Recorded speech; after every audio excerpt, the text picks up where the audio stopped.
Welcome to Burlap Teachers. Enjoy the video. In this video, I will explain how to make enchiladas not soggy. The first key step is preparing your tortillas.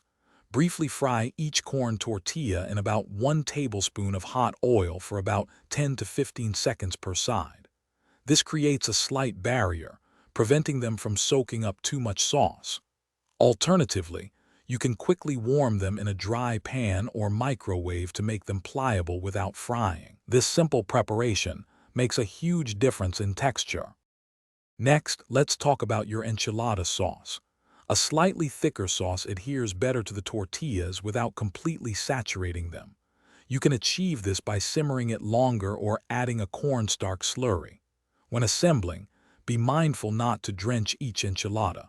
A light coating is sufficient. Aim for about 1/2 cup of sauce for every 6 enchiladas to ensure they are flavorful but not swimming.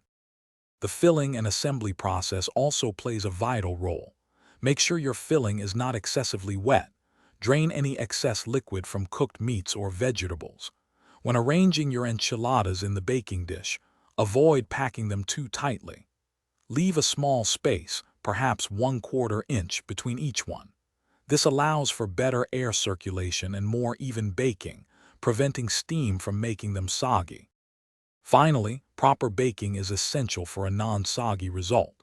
Bake your enchiladas uncovered for the first 20 minutes at 375 degrees Fahrenheit.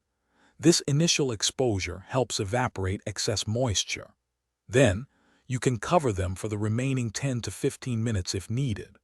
Always serve your enchiladas immediately after they come out of the oven for the best possible texture and flavor.